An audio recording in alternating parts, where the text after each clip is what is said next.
Welcome to Project Sambad. Project Sambad is a collaborative platform that promotes in-depth conversations that critically examine Nepali society and its policymaking space. Through Project Sambad, PEI and other like-minded organizations seek to explore broad, impactful questions that contribute to a wider dialogue on the politics and development of Nepal and the South Asia region.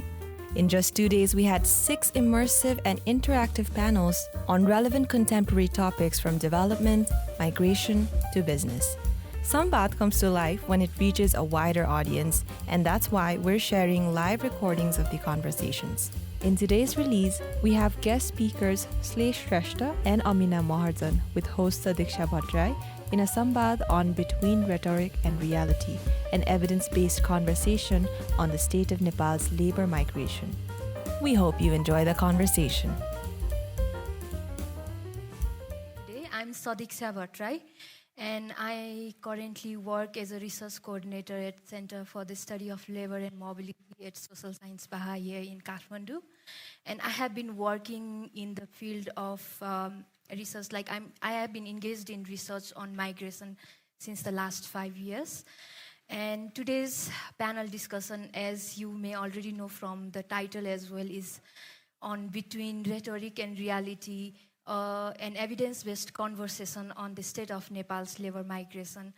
In the first session as well, we had migration come up as a very important part of the development narratives of Nepal. And I feel in this panel discussion, we want to delve more into details on different dimensions of migration phenomena in Nepal. And I hope we can cover some of the important topics within the 45 minutes that we have in the beginning for a discussion with our panelists.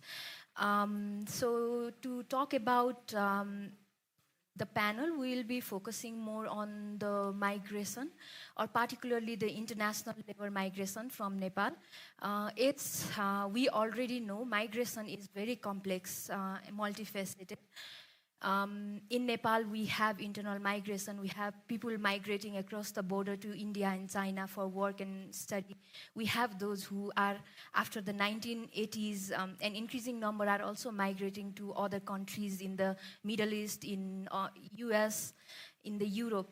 But today, our conversation will be more focused on international labor migration to these Middle Eastern countries, Malaysia, as well as to the European countries.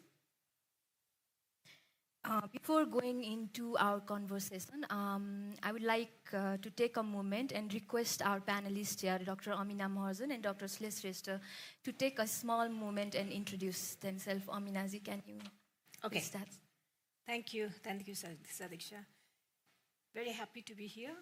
I'm so happy that this is a dialogue, and I'm so glad to be here to have a dialogue with all of you.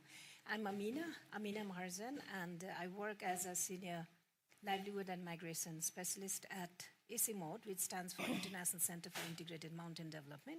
The migration, it has never remained just a work for me. I'm deeply passionate about human mobility migration. And your field, by training, I'm an agriculture economist.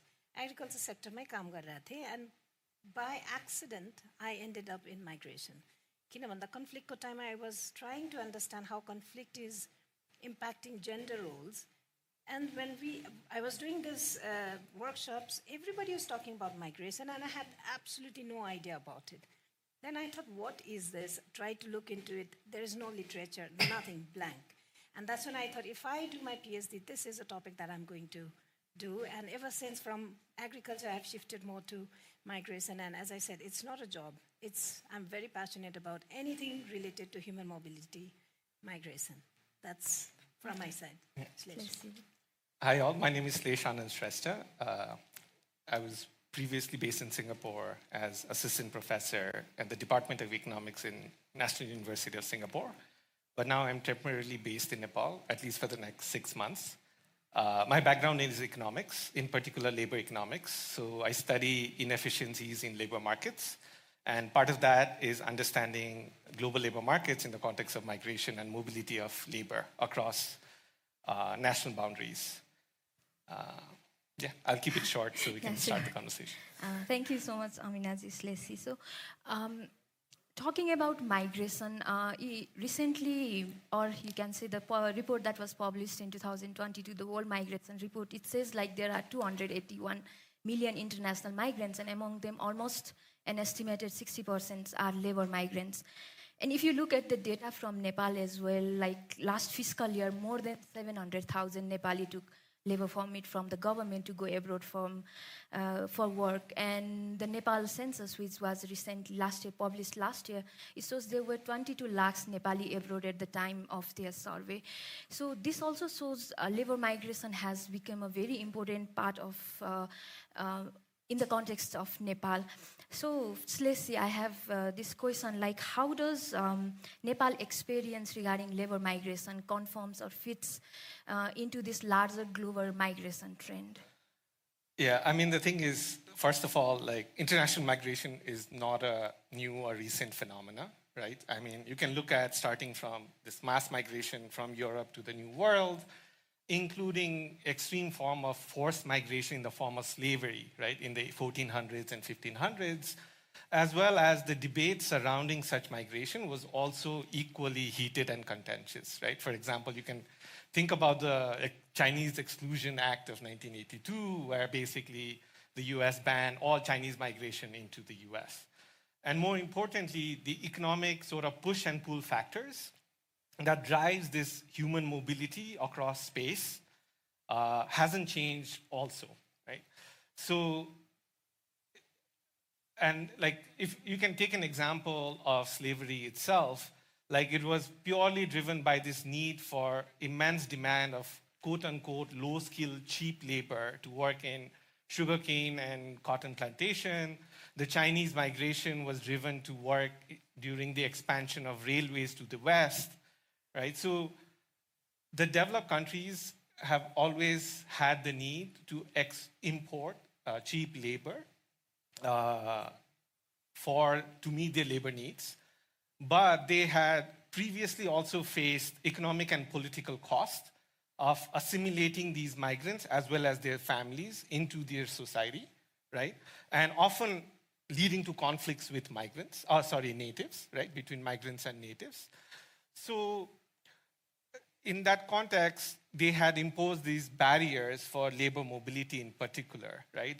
Although, if you look at empirical evidence, in terms of how much does immigration into a country affects native workers' wages is kind of mixed.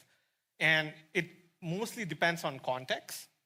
Although the rationale for why it would negatively affect native is based on sound economic fundamentals, right? So that has led to this developed country imposing strict barriers, often at huge economic cost to their own GDP as well as global GDP, right? So, there are a lot of back of the envelope estimates of, if you remove instantly all the barriers that exist today without changing anything else in the world, these estimates of how much improvement you'd see in global GDP is immense, from 50% to as much as 150%, right? And those numbers translate into, to contextualize those numbers, it's basically getting rid of all world poverty that exists in the world today, right? So the question is, what has changed, right? What is different today than in the past, where migration was mostly permanent with assimilation, is the nature of migration, right? It's mostly temporary migration that we see today, where workers and individuals from countries like Nepal move to developed countries, right? And part of the reason for that is the shift in the developed countries' government's migration policy itself, where they are relying more and more on temporary migration programs, and often through government-to-government agreements, right? And the restrictions that these temporary programs impose allows these governments to basically reduce their cost of assimilating migrants, because they cannot have long-term assimilation, families don't move with them, but also limit the competition migrants have against the natives, right? So in that context, it's easier for developed country governments to sell these programs to their own natives. And hence, you see this shift in these policies translate into global data in terms of how people are moving across the region, right? Especially out of developing countries. And Nepal is just one of many countries that sort of participates in this phenomena, right? And it is not just that these programs benefit developed countries, but these programs are often today looked as sort of a triple win. It's where basically the migrants, the sending country, as well as the receiving country all benefit, right? And there are some programs that have been rigorously evaluated, including smaller temporary migration programs in New Zealand and few others. And the results show that the returns on investment on these programs far outpaces any investment that has been made in development, right, through aid or through national governments. So what that translates to is you see increasing number of developing country governments facilitating migration as a very strategic sort of development strategy, right? And Nepal is not sort of unique or pioneer in this aspect, right? So if you look at Philippines, the government of Philippines established its overseas migration program like in 1974. So does Bangladesh, has a what's called Bureau of Manpower Employment Training since 1976, right? Specifically designed to help workers migrate as a development plan. Right? And looking forward, the fact that there are huge wage gaps that still exist between different countries, in particular between North and South, as well as this increasing demand for low-skilled service sector workers, right? Partly due to this diverging trend between youth and old age population between developing and developed countries. Also, partly, it's simply a catch-up of labor moving where previously the globalization that existed post-World War II era was globalization except for migration of labor, right? So what you see today is basically labor catching up to how capital have been moving for the last 30, 40 years, right? So viewed from that angle, at least economists and in my field, people do believe that if anything, the demand for low-skilled labor in particular, right, through these temporary work program channels, if anything, is going to rise even further. Thank you, Slesi. Like you mentioned, this migration is not a one-time phenomenon. It's going to continue as long as there is a global demand for workers or low-skilled workers. And Nepal, and these demands will be fulfilled by a country like Nepal. But if you look at the political rhetoric that surrounds migration in Nepal, you see them describe migration as a failure of state. And migration, if you look, it appears prominently in all the political manifestos as well. Like they are talking about the inability of the government to generate employment within the country. So I want to come back to Aminaji about this. Like, what do you think is influencing this current political rhetoric of migration as a failure of state? And what changes have you seen? Like, has there been a change in this political rhetoric if you look back a decade or 15 years back? Thank you. I think when we are thinking of development, the definition of development itself, in a way it has remained static, and this is where Sles's point comes. You know, if you look at the economic model, त्यो change भयो पहिला एकदम country specific हुन्थ्यो त्यहाँबाट globalisation सबै भयो तर विकास भन्ने बित्तिकै हाम्रो दिमागमा के छ भन्दाखेरि विकास हेज टु बी आफ्नै गाउँमा आफ्नै सहरमा त्यो जियोग्राफिक बाउन्ड्री यस्तो सेटअप छ हाम्रो दिमागमा and it's with all of us so it's not only political level policy level political level even general हाम्रो पब्लिकमा पनि त्यो छ किन भन्दा विकास भनेपछि चाहिँ यही sufficient economic end employment opportunities हुनुपर्ने त्यो नभएको कारणले जानु पर्यो बाध्यता भयो भन्ने हिसाबले यो failure of the state to create भन्ने हिसाबले आएको छ तर कन्ट्राडिक्सन छ एक हिसाबले डेभलपमेन्टलाई एकदम जियोग्राफिक बाउन्ड्रीमा डेफिनेसन पनि गर्छौँ तर already in 80s you have foreign employment act त्यो पनि छ simultaneously. So we have been living in this dual contradiction. It's very interesting that about a decade back, about Jun department foreign employment जसको mandate छ त्यहाँकै joint सेक्रेटरीले के भन्नु थियो यो migration त धेरै बस्दैन होला अमनाजी अर्को 2-3 वर्षको हो हामीले किन यत्रो इन्भेस्ट गरिराख्नु भएको छ द्याट वाज द टेक अनि मलाई अचम्म लाग्यो कि I said do you really believe that अनि मैले भने तपाईँले भनेको सही होस् तर मलाई त लाग्दैन भन्दाखेरि a person who is mandated to look into foreign employment actually doesn't think that this is an issue तर evidence this is where I think evidence based conversation becomes important evidence हेर्नुहुन्छ भनेदेखि माइग्रेसन नेपालमा centuries old अब मलाई थाहा छैन कहाँबाट त्यो माइन्डसेट सुरु भयो कि होइन 2-3 वर्षसम्म यो बन्द हुन्छ हामी जाँदैनौँ नेपालीहरू जानु पर्दैन अनि that evidence does not show that त्यस कारण यो विकासको I think it's a lot to do with the mindset the thought process र स्लेसले भन्नुभयो जस्तै globalization goods and services globalize भयो तर when it comes to labour resources अहिले पनि यो ग्लोबली तपाईँले हेर्नु भने माइग्रेसन जस्तो डिबेटेड टपिक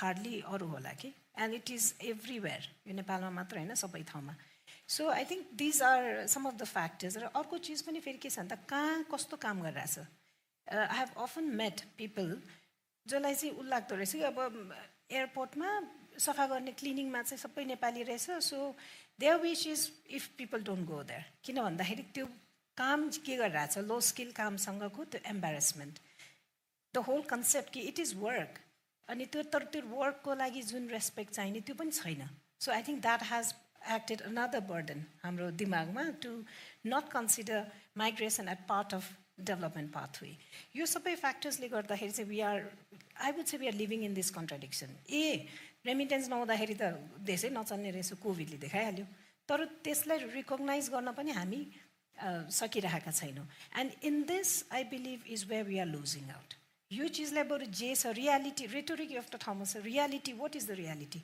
अबको सेन्ससले देखायो 64% of the households are dependent like receiving remittances one way or the other हाम्रो रियालिटी यो हो भनेदेखि त विकासको एउटा पाथ यसैलाई मानेर बरु प्रोडक्टिभ युज अफ रेमिटेन्सको कुरा गर्नुहोस् फेरि हाम्रो माइग्रेन्ट सबै नफर्किने होइन है गल्फ मलेसियामा इट्स अ कन्ट्र्याक्चुअल 2-4 वर्ष फर्किन्छ and migration cycle normally ends by the time 40-45 years हुँदाखेरि सकिन्छ यो भन्दाखेरि केटाकेटी गएर परिपक्व मान्छे फर्किन्छ विथ सम भन्दा त्यसलाई कसरी सेफ बनाउने त्यो आएको रेमिटेन्सको how do you make best use त्योतर्फ गएको छैन because of this contradictory thought process र हाम्रो त्यो म आई कल इट मेन्टल ब्लक जसले चाहिँ हामीलाई एक्सेप्ट गर्नै दिइरहेको छैन कि migration can be a path to development यो सबै कारणले गर्दाखेरि चाहिँ I think we still think migration as a failure तर there are gradual shifts that I see now over the last 1.5 decades.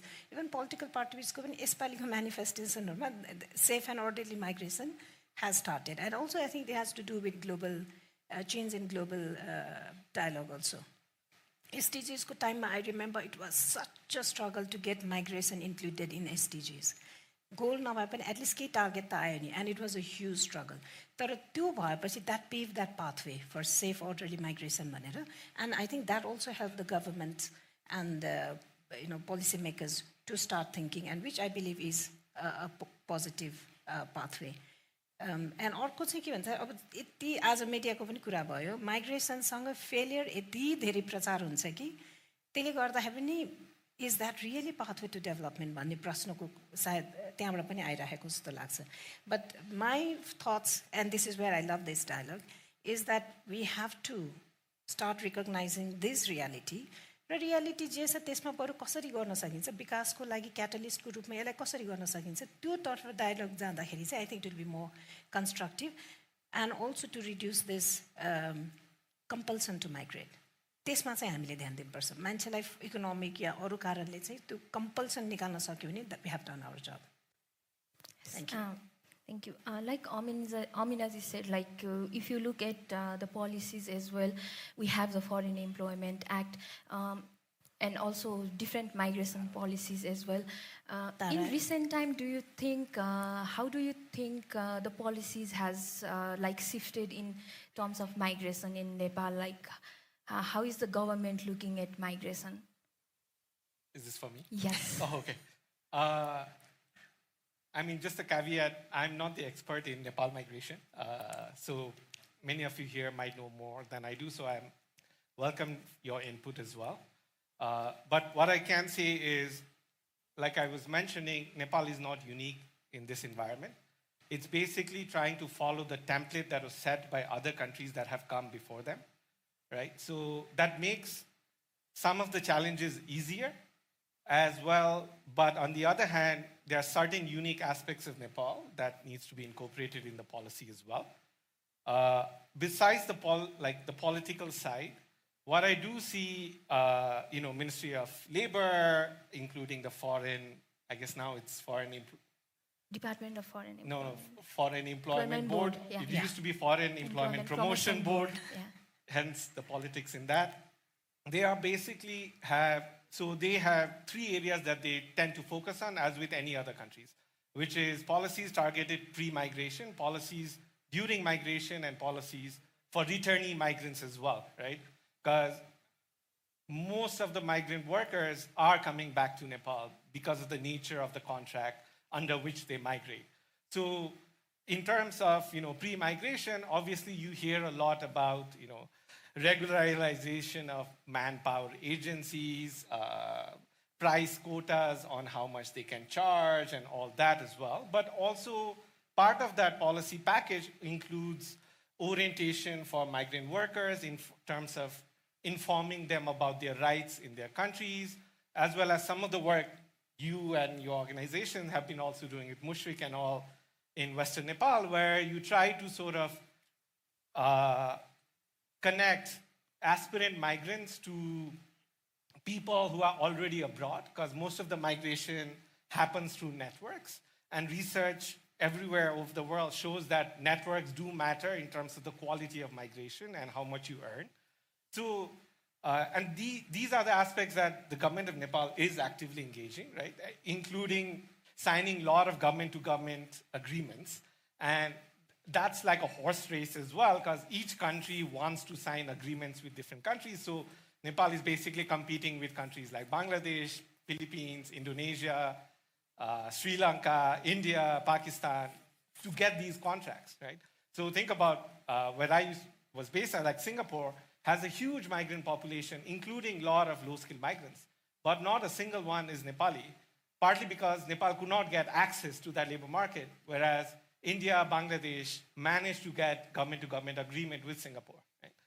So that's where I think a lot of government effort goes. And again, this is not different from any other government.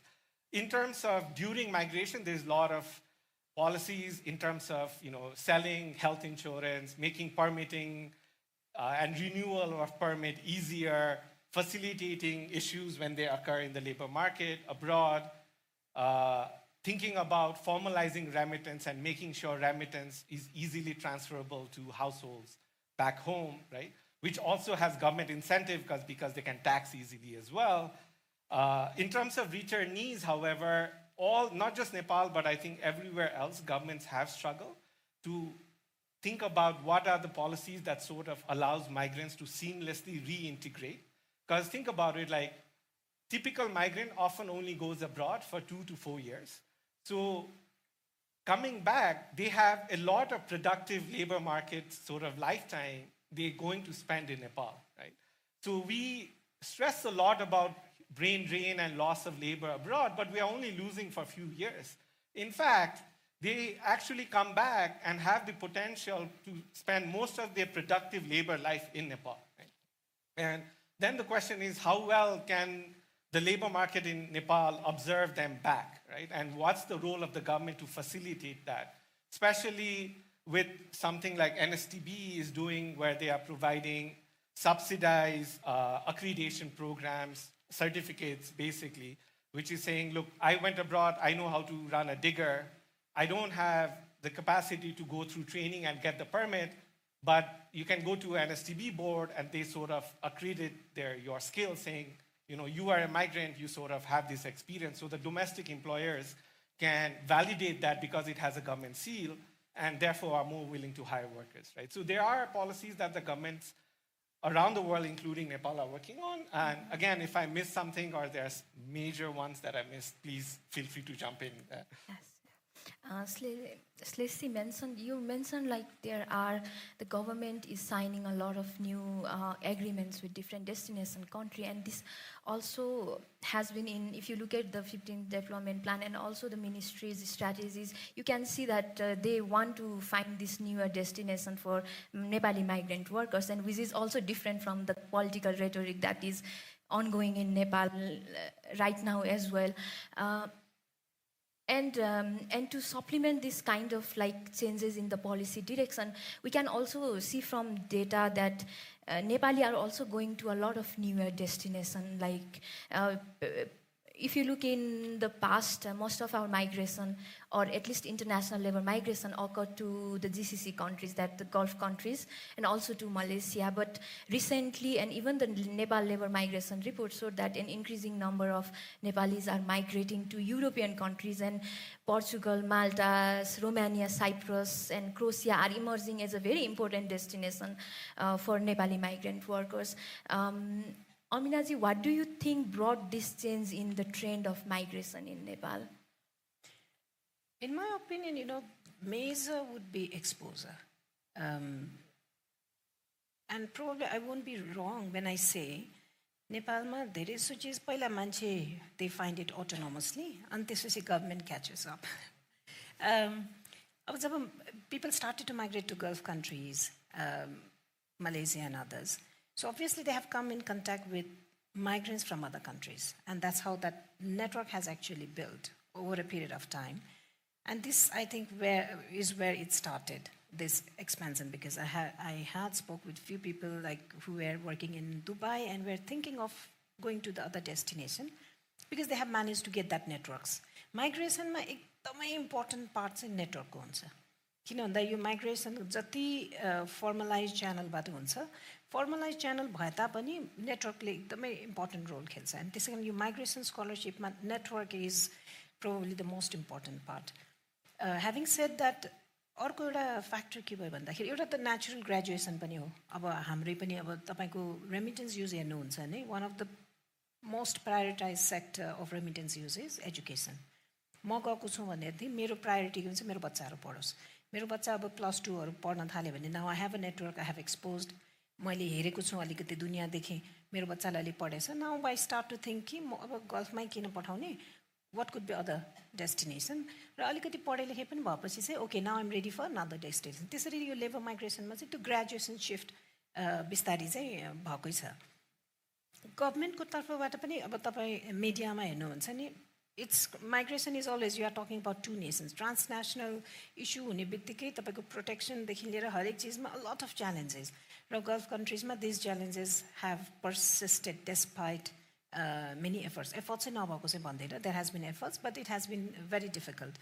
र त्यो प्रोसेसमा चाहिँ as part of a person who has been working in this sector for quite some time, एउटा हाम्रो सोच पनि थियो what could be other safer and more lucrative destinations.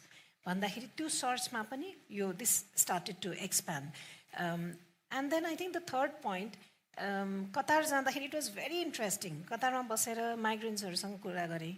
अरू देशको माइग्रेन्ट्सको problem चाहिँ डिपोर्टेसन, नेपाली माइग्रेन्ट्सको प्रब्लम चाहिँ हाम्रोमा पहिला म जुन प्रोजेक्टमा काम गर्छु उहाँहरूको एउटै रिक्वेस्ट हुन्थ्यो कि 2 वर्षको लागि भनेर आएको 3 वर्ष भइसक्यो फिर्तै जान दिँदैन, जसरी भए पनि ल हेल्प गर्नु पर्यो टु रिटर्न होम भन्थ्यो कि. किन भन्दाखेरि नेपाली माइग्रेन्ट्स हेभ अनस्किल एउटा आफ्नो पाटो थियो भनेदेखि very hard working and loyal अनि एकदमै काममा फोकस्ड भन्ने एउटा रेपुटेसन बनेको रहेछ कि. त्यसले गर्दाखेरि चाहिँ एम्प्लोइजहरूले भर्सक एकपटक ल्याएपछि नजाओस्. आई don't know the figures now, त्यो बेलासम्म चाहिँ हामीले हेर्दाखेरि this was like about a decade back जति डिमान्ड थियो डिमान्डको अराउन्ड 60 to 70% मात्रै हामीले फुलफिल गर्न सक्थ्यौँ रहेछ in terms of labour demand मिट गर्दाखेरि. सो डेस्टिनेसन कन्ट्रिजमा चाहिँ इट वाज लाइक नजाओस् यहीँ बसोस् भन्ने नै मेजर प्रब्लम थियो. र त्यो reputation of hard work, very focused, dedicated people, I think that has also helped to expand that market.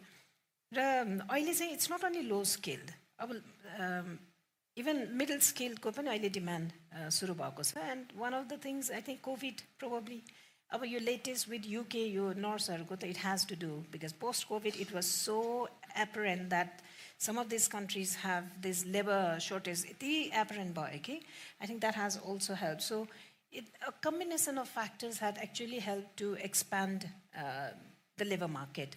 And it's not that old. Your last 5-8 years ma ho, and as I said, it started autonomously, people doing on their own, people going on their own, and later now more bilateral agreements haru चाहिँ सुरु हुन थालेको छ. So you say, like, then what do you think will be the implications of moving from GCC countries to Europe, like this new corridor of migration that's emerging right now? You want an honest answer? I have no idea. किन भन्दाखेरि this makes me म चाहिँ एकदम सोच्छु कि किन भन्दा gulf कन्ट्रिजमा you know मान्छे जान्छन् by 40 max 45 they are back अनि हरेक माइग्रेन्टको एउटै सोच हुन्थ्यो कि कसरी चाहिँ I can send maximum money back home. These were very clear. अब यो नयाँ डेस्टिनेसन्सहरुमा what would be the consequences? Will it remain yo circular certain period पछि contractual and come back? Will that happen, or does it lead to more permanent shifts? And if it leads to the student migration ma, and after student many people are remaining behind, त्यो track हेर्ने हो भनेदेखि चाहिँ after certain time remittance पठाउने सोचै हुँदैन. अझ उल्टा उतै सेटल हुनु पर्यो, they need more money, so यहाँबाट पनि लाने त्यो भएको कारणले गर्दाखेरि I think these are newer areas, and we really need to understand what kind of implication this will have. किन भन्दा नेपाल सानै छ, 10-20 हजारै नर्स भए पनि we will run out of nurses very quickly. So what happens to our own labor force demand ko? So there are a couple of things I don't think that I really don't know, to be honest, and I think we need to have better understanding and better thoughts on this. Celeste, maybe you have more idea on this. Or at least from other countries. You are a professor. I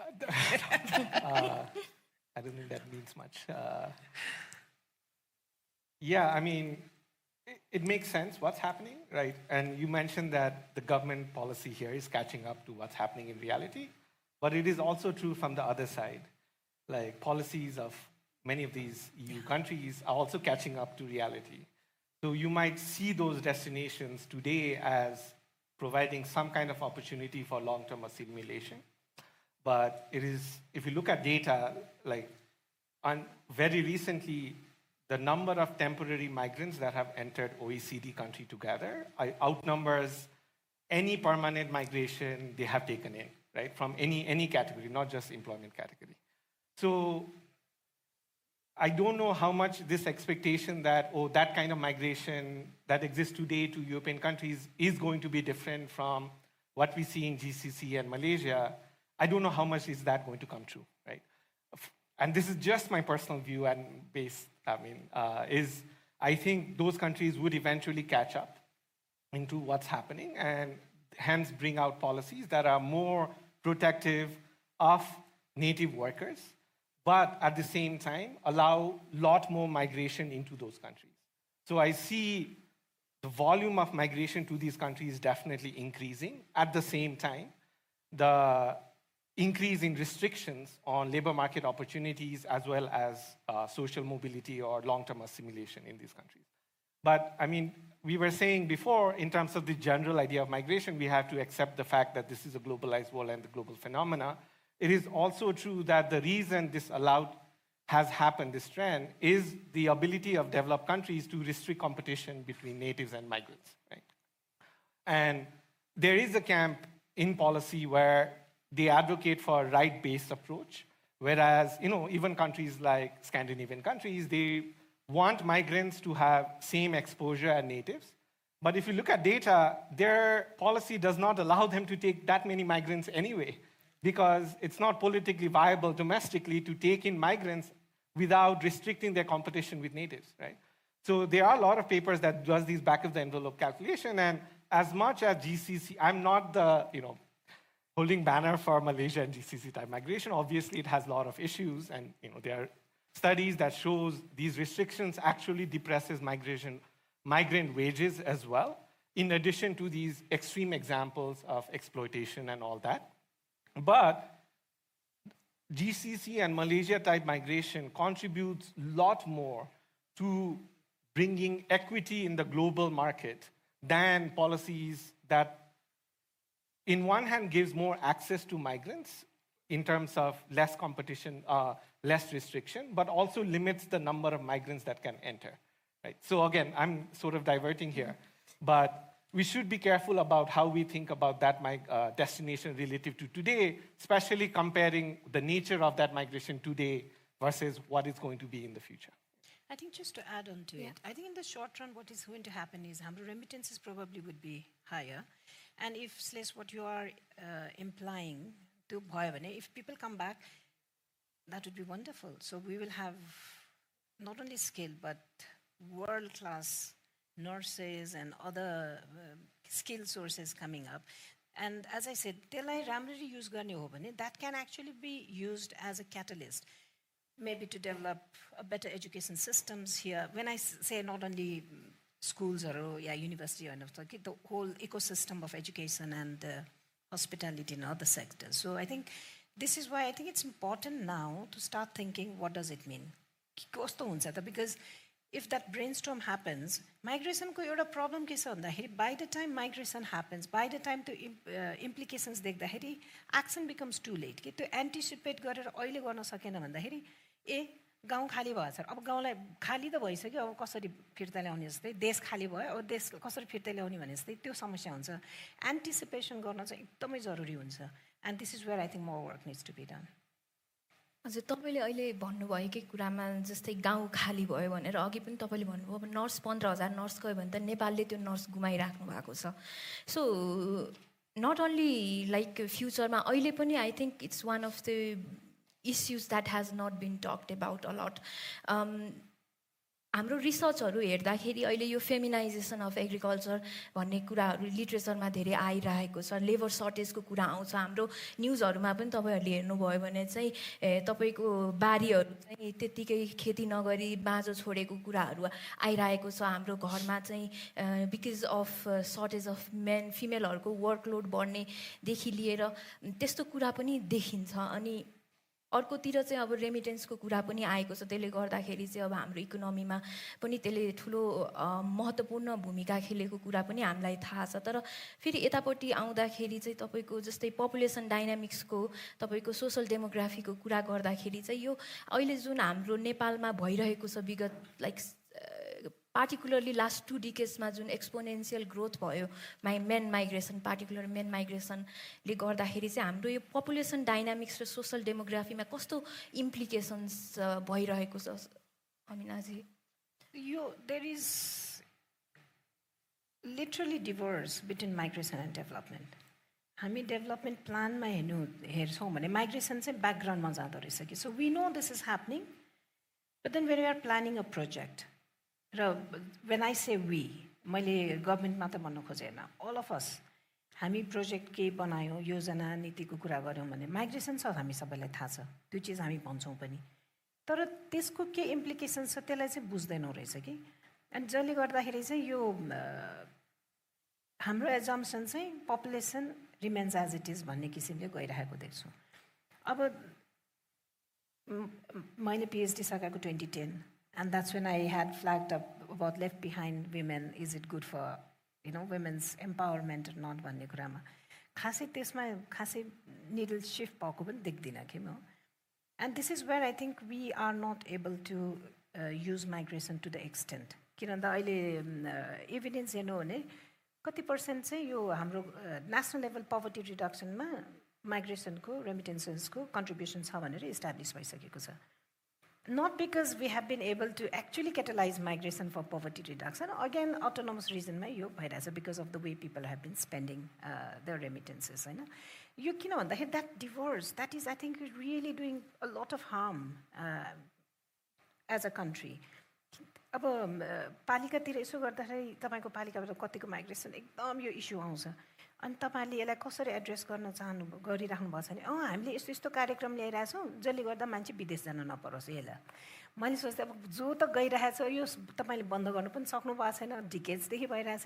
does that not make sense to start thinking कि ल मान्छेहरू गइरहेछन् because at the moment we can't give that that equivalent economic employment opportunity सक्दैनौँ बरु त्योभन्दा त्यहाँबाट जुन remittance आइरहेको छ यसलाई बरु विकासमा कसरी गर्न सक्छ पालिकाले अब मैले पालिकाको अहिले इक्जाम्पल दिएँ अगाडि अर्को स्ट्रक्चर थियो no because we have been so focused on stopping migration म भन्छु कि why do we do that because migration is almost like a train that's running down a hill you can't stop you can manage that's what you need to do र यसमा चाहिँ त्यो population dynamics अब फेमिनाइजेसन of agriculture भने छौँ तर त्यसले how much of a shift has it been brought on the extension सर्भिसमा अझै पनि केही पनि खासै चेन्ज भएको छैन माइग्रेसनले अब रेमिटेन्सेस आइरहेछ भन्छ अब एग्रिकल्चर सेक्टर हो भने अब आम अल्सो स्टुडेन्ट अफ एग्रिकल्चर अनि मेरै एग्रिकल्चर कृषि क्षेत्रको कलिग्सहरूकोसँग कुरा गर्दाखेरि now we have used it as a blame यो माइग्रेसनको कारणले गर्दा हाम्रो कृषिले पर्फर्मेन्स गरेन भन्थ्यो कि अनि साथीहरू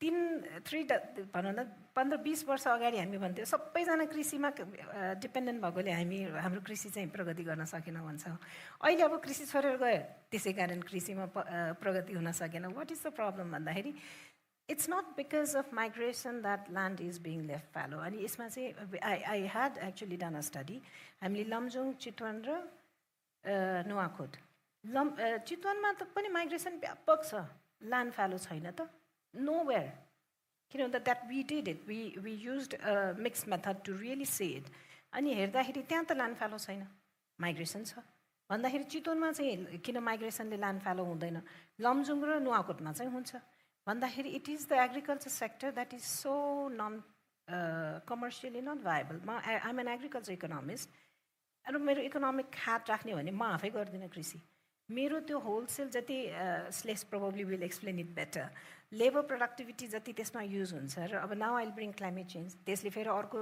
च्यालेन्ज राखिदिएको छ it has become such a risky venture that it doesn't make sense to invest in it anymore र यो किन भयो भन्दा not because of migration for decades we have actually neglected agriculture सेक्टरमा जुन इन्भेस्टमेन्ट हुनुपर्ने थियो त्यो भएको छैन पर्टिकुलरली नि हिल एग्रिकल्चरमा तराईमा जति पनि इम्प्रुभ भएको छ that's because of technology that we have imported from elsewhere हिलमा त्यो भएको छैन a little to do with again I would say also global because globally the whole focus for reducing food security was in 3-4 crops maize wheat rice त थियो त्योभन्दा अरूमा त खासै इन्भेस्टै भएको छैन and none of these are actually good for hills भन्दा हिलमा यो इन्भेस्ट भएकै छैन agriculture has remain stagnant why would people stay अनि एग्रिकल्चर भन्दा अरू कुनै अप्सन छँदै छैन so I think these are the reasons and विकासमा हामी स्टिल पनि त्यसैमै फोकस छौँ people are not staying youth आज बिहानको सेसनमा पनि यो निस्केको छ अब यङ मान्छे सबै बाहिर छन् रे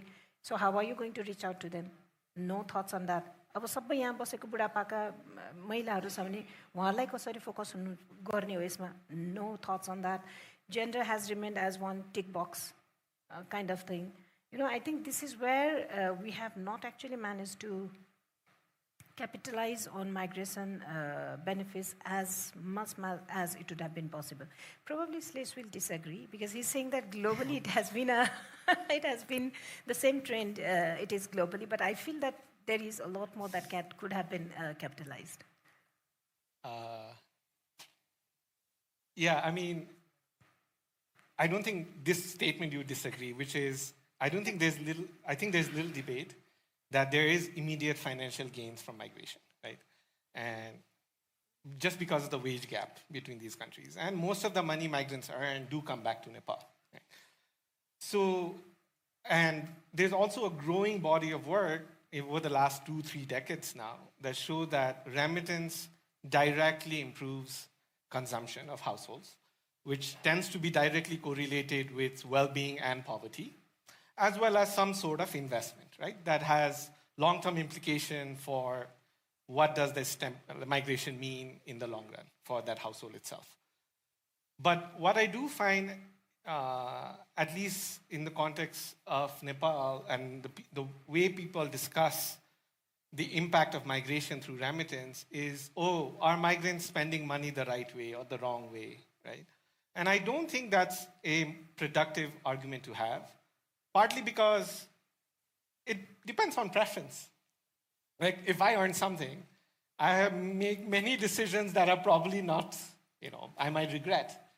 So and there's no, so what I'm trying to say is, at least logically and conceptually thinking about what does remittance should be spent on is a very difficult and unanswerable question. If we go into the nitty-gritty detail of, oh, the migrant shouldn't be spending on wedding expenses, or migrants shouldn't be spending on shoes. But having said that, what economic theory does allow is for us to sort of identify two key challenges that migrant households do face in terms of when they decide and how they decide how to spend that money, right? And those two are, first of all, this idea that goes back to the temporary nature of migration. The increase in income of a migrant and a migrant household is temporary, right? So then the question becomes, how do I smooth out that increase in income across my lifetime of consumption, right? And we all face that, like retirement is an example of that, right? We all know that at some point we stop working, our income sources end, but we want to consume even after we retire, and therefore we smooth out consumption. So in that context, migrants do face issues of making that decision, right? And that investing on future consumption is basically savings, right? So the question then becomes, do migrants and migrants' households have the right financial literacy and access to financial instruments through banks that allows them to invest and save money so that they can smooth consumption according to their preference, right? And again, some people have high discount rates, some people have low discount rates. So it's difficult to say what is the correct, appropriate amount to save. But what we do need to make sure that given a migrant faces that decision, they have the right instrument and access to banking sector for them to allocate their preferred amount of saving, right? And not overconsume just because there's no access to saving. And along that path, there are a lot of intervention studies that sort of focuses on, all this family migrant financial training programs sort of fall under that umbrella, expanding banking access, or developing certain kind of saving products and instruments by bank targeted towards migrant households. But there are also other ones which are sort of more niche, which is, we all like to save, but we save less because we are indisciplined, right? So there's this thing about time-inconsistent preferences. So there are studies that specifically target migrant households where you commit at the time of earning that you're going to save a certain amount, right? And you have to incentivize them by topping it off, just like our employer does on retirement. So there are these stuff, but the general evidence from that, the one I'm very familiar with is on El Salvadorian migrants in DC. So they were offered a banking instrument where you commit certain amount to education of the kid, and the intervention tops it off, like doubles it or something like that. But generally, the result is the take-up rate of those instruments in that context were fairly low, which means that they were optimally investing in children's education, and they didn't have the constraint of not being able to save properly, right, in that context. But doesn't mean that doesn't exist in Nepal, that problem. Right? And one thing you do see in all data is remittance typically tends to increase. You mentioned education, and education is an example of investment for future consumption. So what you are doing is basically investing on your kid that improves the kid's future income. And as long as the kid is part of the household and there's a joint household decision-making, that's basically retirement, right? The other aspect, I think, where a meaningful discussion can be had from economic fundamentals is this idea of a transnational household. And what I mean by that is the income earner and the location of the source of the income is different from the person or the household that spends that money, right? And which is not typical in many household contexts, right? Usually the income earner and the expenditure of that income is physically there, so each other can check and balance each other. So in this context, there are a lot of inefficiencies in terms of how the household decides to spend that money arises due to asymmetric information, right? So the migrant does not necessarily have control or the ability to observe how the money is being spent by the household member once I send that money. That leads to often migrant making suboptimal decisions on how and the frequency and the amount of money he or she spends, as well as sends back home and saves, right? So in that problem setting, there are research where, again, in partnership with different banks, develop financial instruments for migrant workers, where it provides more visibility, even after they send money back home, of how the household is spending that money, right? As well as control over stopping household from spending additional money if the migrant disagrees with the outflow of money from the bank account. And you do see effects on that. And I just want to say, lastly, the biggest one where you do see effects are the cost of remittances, which is perhaps not that relevant in today, but 10 years ago, it was the main area of work, where the cost of remittance was too high, and just providing subsidies tends to not only increase the frequency of remittance money that comes in, but just the overall money that basically comes to the destination, sending country, and not migrants spending money there, quote unquote, frivolously. Right? Can I just add one last point? I think what I find a bit disturbing, अहिलेदेखिको अलिकति ट्रेन्डमा चाहिँ, and where we need to be very cautious that that doesn't happen, is that passing on that baton to the next generation and getting trapped into this low-skilled, low earning wages based remittances. I was just back from Sindhapalchok, and I was just asking them, यत्रो वर्ष विदेशमा बस्यो, काम गर्यो, पैसा आयो, सो केही त गर्नु भयो होला, काहीँ त इन्भेस्टमेन्ट, अनि द्याट्स के भन्छ सुखा क्षेत्र, पानी नभएको कारणले। अब त्यसमाथि फेरि I don't know from where this बाँदरको एकदमै ठुलो समस्या होइन। अनि उहाँले के भन्नु भन्दाखेरि अब हुन्छ अलिअलि भएको गर्छौँ, तर आधा बाँदरले सकाइदिन्छ, कहिले पानी नै हुँदैन सबै गर्नलाई, दुईटा क्रप पनि we can't grow. And then they share that अब 12 वर्षपछि what are you going to do भन्दाखेरि अब मेरो बच्चा 12 कक्षा पढ्दैछ, now he would go next, and almost the same destinations. अब बुवाको माइग्रेसन साइकल सक्यो, अब छोरा is going.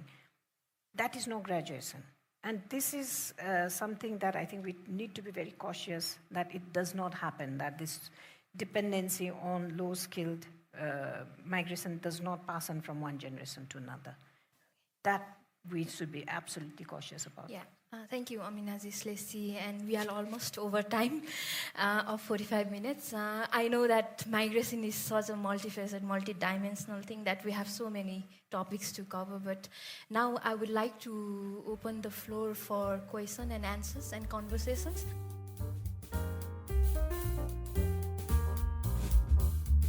Thank you for tuning into Project Samvad. If you found the conversation insightful and crave more lively interaction from the audience, hop on over to Policy Entrepreneurs on YouTube for the complete live broadcast. To sound out your thoughts and reflections, join the conversation on LinkedIn, Instagram, or Twitter, all at Project Samvad.